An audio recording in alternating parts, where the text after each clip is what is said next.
Pote mingi nebi ki boza kaka branché vraiment bozo landanga bozo landa Laetitia Meta immortel car on a même site oyo site internet oyo Vérité Universelle TV o ale Big Boss Maître John Bomondi na komo sepela ndi na komo ko sekal boso na zaki na mawa balobi sango e komeli biso tozaki kana kati boy tozaki na kati ya ministère to bima libanda to ki nouvelle moko bombe kwei babi mamo lang asekwi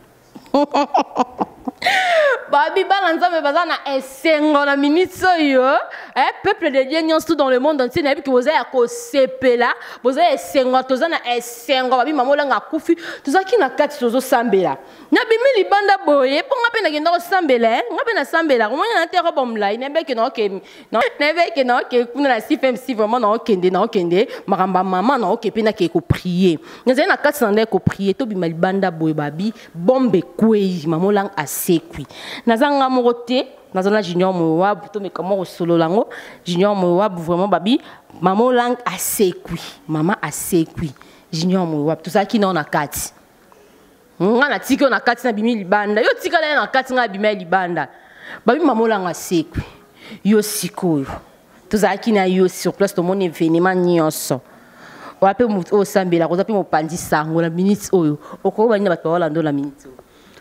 Merci beaucoup Laetitia Meta. Maman langue asekwi.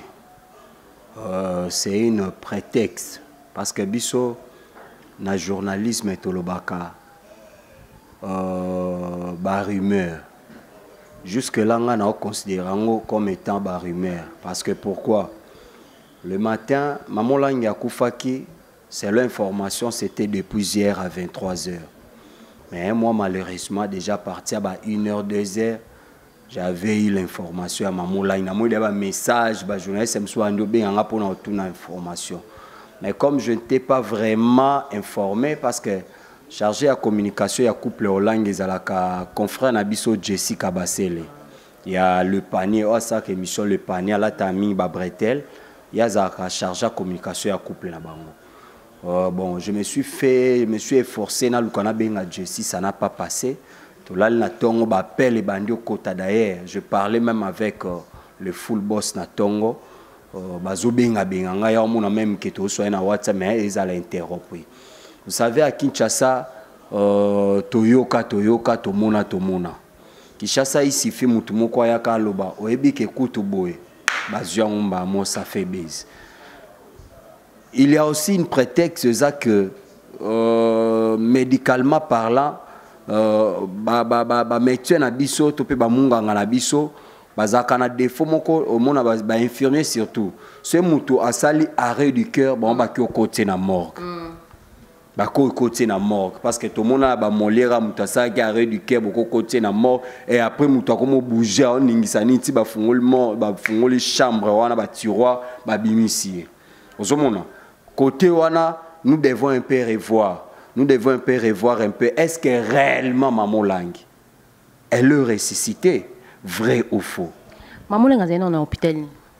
Bon, Maman Lang, selon l'information, n'a pas hôpital à Zalakite. N'a pas information parce que moi j'aime donner les informations fiables et nettes. N'a pas hôpital à Zalaki.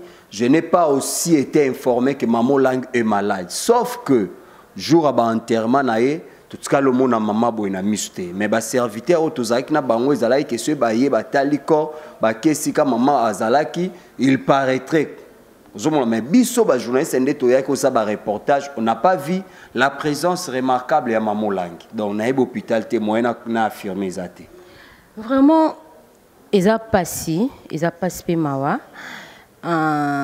pour bandi ko na biso bapesa ba message mais ngapeli na zaina kati na bimi libanda na okike mamolanga akasekwi nazongi menga na kati kuna na tikeko na kati noki bato ba osambela ke nzambe sala biso bikamwa nzambe sala mama bikamwa sala biso sala mama grâce kwisa ye et tout mais libanda bato ba osepela déjà que mamolanga sekui na kati kuna batu bazolela mawanzambe mama nzamba bikisa mama siko par là étant que réaliste na wana nyonso yokolo bani pour dabiki na minso yo bat basé belé ba holande émission o ba zupe déjà ba titre et belé pour la biso ba internet ba internet c'est belé baza la minso bazo la émission baza na poste ba vraie version ba vérité pour ba gangi ke mamolang a sekui na minso ba publier belé ke mamolang a sekui siko yo za ki wana sur le terrain aux autres non aux informations na musiko ki pa bato aux sur place na siège na ya famille mais na siège na ya prière est-ce que obiso stokenda ki na 17e ri okolo bani na bato holando na minute c'est qui aussi confusion yango wana parce que na kati bato ba osambela l'intercession et ça la comme d'habitude na kati que non si j'ai alai que nzambe a confondre banguna nzambe o asekuisa Lazare asekuisa mamolangi parce que banguna ba yokisa masoni mais en sortant dehors, namoni batu ba osepela mama seku babengi mama seku même ba soldat o bazaki libanda topé la police babanda ko sepela ba se réjouir mais na kati kuna balé na prière ya supplication ba olele lanzam je ne sais pas je me dis est-ce que c'est par rapport à la Bible que le juste vivra par la foi ou comment peut-être bazako exploiter déjà foi en disant que mama seku ozomona parce que la Bible est boy. Tout ce que vous demanderez à mon nom et à priant, croyez que vous les avez déjà réussi. Quant à moi, je crois que Bazako exploité car a déjà foi na bango ba otsa en épreuve. C'est là on a bazana sûreté que maman déjà assez kui bazotaka foi na bango juste na ba épreuve que bazana konzima ya kolika ke nzambe o bango ba sambelaka akosala c'est ça. Vous savez, je vais dire une chose, moi, paragraphe na fungola, Maman Langue, ce n'est pas n'importe qui dans ces pays. Ouais. Maman Langue a égorgé beaucoup des églises na kati ya communauté na donc centre na si femsi. Ba église parce que kuna zalaka autre église non mais les après-midi on a dimanche OK adoration. C'est-à-dire Maman Langue a fait un grand travail dans ces pays. Déjà les noms langue, tu vois comment ça a bouleversé le monde. Maman Langue a coupé donc patati patata. Toyo zo même rumeur que ya jeko kwa kofi boye ba larguer ka ba profiter kaka na loyenge mambo mamolangi wana ba tia kombo jeko ko mais ça n'a pas tenu. C'est-à-dire quant à moi j'informe à tous les internautes jusque là nous avons une seule information que Mamolang a tiré sa révérence. C'est-à-dire à Koufi. Mamolang n'est pas ressuscité jusque là. Ce qui est salami que tina pourquoi to lobby mamolangi a zongi na bomoy to zanga te to ya to babon les informations prises zake mamolangi a kufaki et a sekui mais cordon na tout non le camp question mo l'air to zaki kuna libanda to zo questionner ba tout et tout na ko se na ko se rappeler na émission mo na talaka na ba télévision locale na biso na monaka évangéliste Roger Baka Azolo Baké, na l'homme de Dieu moro boé a recouvert ya mné na mboka na biso. Après yé pas kotota botomo papa langa kufi. Après yango a yesu koleka a lobi ke ya ko l'homme de Dieu na kokufa. Moi sinepe akolanda ye. Siko tomoni mamolang toyoki ke akufi. Yo étant que réaliste, étant que Mupandisa Moloko Langai. Namon a posé la émission à Roger Baka. Est-ce que déjà vous soulez sur Macambon? Là, je commence par faire un clin d'œil à l'évangile, c'est Roger Baka. Ce qui est vrai, moi personnellement, je n'ai pas eu le temps de l'émission. Le rumeur est circulé par rapport à ça. Vous savez, on nous a appris dans la classe que le rumeur, c'est une personne invisible. C'est-à-dire, à Futaranae, Mutukate Poakendo, et Sika Songolo Pakala. À Matanae, Pepoka, Bongo, Tamboli. Ngana Tikalo Landa, émission Te Roger Bakalobi, que Moussa Nanzame Moko Okufa, après, et moi, sinon, Okufa, Natikali Rolanda Ote. Personnellement. Mais, na Oyokande, na Yokinde ba rumeur. C'est-à-dire, na Makambo, Ngana Landi, Te Ponga la Lingaka, Buka Mona, Buka Kwikila. Donc le quoi na monité na yo kikaka na ko affirmer ngoté parce que mes propos m'engagent. Donc oyo ko na peuple de Dieu ko loba na ba fan nyonso na balandi nyonso to émission tout sauf rien ko mamalanga moko na balandi nyonso batu nyonso za kafi ba fidèle nyonso tout il y a vérité universelle TV que Maman Lang elle ne plus. Maman Lang a tiré sa révérence, c'est-à-dire azongsi molimo pas en colo. Mais une chose est vraie que Bibelobi lorsque un homme de Dieu meurt, c'est une joie. On n'est pas là pour pleurnicher. On est là plutôt pour adorer le Seigneur. Parce que apôtre Paul Alobi combattait de la manière, courait de la manière pour remporter les prix. C'est-à-dire Maman Lang avait déjà Kosa Moussala Naye, Akim Bambangu Naye, elle a remporté les prix. Pour la bana CFMC, pour l'église de réveil du Congo, et ça peut-être que Bamati ça m'a sanjolé pas à tata. Mais d'après les rumeurs, PK Kanazo continue nango. Rumeur monsieur c'est bimike, il paraît que Maman Lang azaki na makamna Papa Lang, bazana mama basala kai bakota sopi ba monde ba kisinde toyoki. Papa Lang a kufi, Maman Lang ba ebisaki moyen atala ebembe ezaki te. Ebembe yebo moyen atala ngo ezaki te. Yé pas tala ki yango te. Et après, pour so atala ki le même jour on pas ngara tika biso ngara kufa. Malgré tali yango te mais akufi ka poza babiloko na bango ba mibale basala. Yango wana ebomiye.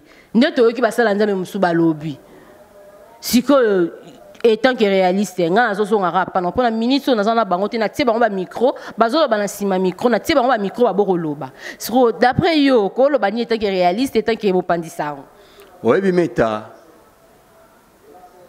actualité za mikolo eza que basal nzambe bakoti ba fait étranger ça c'est dit du tour mais jusque là moto azana ba preuve ya kotalisa ete basal nzambe bakoti ba fait étranger bakisi azate ça n'a pas de preuve c'est-à-dire quoi les émotions ça dépend d'une personne à une autre babiso ba auto sala ba cinéma tolobaka l'expression vaut mieux que les paroles. C'est-à-dire aussi que les émotions, ça dépend d'une personne à une autre. Dire que Atta la cercueil, là vous avez un peu exagéré. C'est-à-dire, moi, j'avais compris peut-être que vie âge ya Maman Lang, à une soixantaine d'années. Déjà, maman baboti biso, Maman Lang, c'est une mère pour nous. Maman baboti biso déjà na ba âge wana ko ça la tension, ko ça nini vie que affection au bazalai nangona papa au langi. Peut-être que ça n'a pas permis pour na ko battre la maman. C'est alors que va permettre que maman peut-être à mon à salabo à salam mais koloba kizalai pour na bakisi pour na banini là je ne suis pas de la même avis na bato bazolo babongo parce que moi-même junior Mowabo j'ai passé par là na CFMC. CFMC tombe ensemble na 20 mai ngana oya à l'époque na longwe kasavubu et pas na biso batininga na ke congé na kova ne pas papa leki na ngana beau marché. Papa leki na ngana mwasni balé bato CFMC à l'époque ezalaki soki oké na yo CFMC te na ndako wana biloko oliate. Donc je suis passé par là, je sais comment parmi mes formations na zui na kobondela c'est aussi CFMC et Bakissi. À part la borne, je salue mon papa, le pasteur André Timbambung, parole de vie limitée. À part la borne, CFMC et Formanga. Peu importe ce que Maman Lang, en ce que moi je sache, CFMC et Formanga. Le cola avec le wana lobaka, azala Belzebou, azala Boé, et pananga, je m'en fous. Babi, je m'en fous. Bolo, babi, mon aboye, puis bino mon araba image, mon ba image, ya bat mususu, n'engue go défilé, image où est vrai, oh biso tozaki sur le terrain, biso na vérité universelle to lobaka vérité, to lobaka bosolo. Le bi junior mo babi ya lobaka vérité. Il y a lobaka information monte ko ayo ki baloba ki est non. Il y a comme sur le terrain, yemoko azui image na ye, aye na ngope à la kisibino ngo obolanda biso poto ko la sabino ka babuzo bati tolinga toujours to la semaine information o eza vrai parce que bato bolanda biso to ebiki eza na ba parents o ba fandra devant ba écran na ba bazolanda biso au monde enfant dit papa maman bana to relaxa bino ka ba bêtise yango biso na vérité universelle TV tolinga toujours ko laxa ba information o eza vrai pe o to zongo na source des informations to pesi bino les informations oyo to zongo vraiment na source. Merci beaucoup Junior Moyowa Bubabi télévision eza radio te ba nyos bazolanda biso na minute so bola na image oyo ya ko seko ya maman lang o bana ya CFMC vraiment le lenge ni banda ko sepela à suivre.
sona vraiment na bossa na tena pesa mboti na ba o nyonso ba encourageanga à tout moment ba bisanga telema kende musala vraiment on a moni so bi wa bex mafunga vraiment ngwandi l'homme de Weston ya ya ngwana malgré na boaka e masolo laté donc yo pesa nga bato cordon boaka mutu boy wa bex mafunga vrai mungwandi na Belgique mais à solo la na été bon na solo la OK yo boaka mo bisanga te que boaka e bon na opese ka toli wa bex babi yo vrai mungwandi conseil ka na opeso Olanda ba exemple ya ba commanda Bushiri motema mama Monique na Suisse na Lausanne baza couple o bazala ratang pam et ça ra vrai bien. OK message na eza lancé message na e komi ba moponga moko na eba iteke o boara kiye po ya solo la na ye pe na via ba te bela za via ba handicap ya ba DiCaprio maemba asola bien e benda sola kitoko wa bien la taka Weston moi ra hôtel pe botalika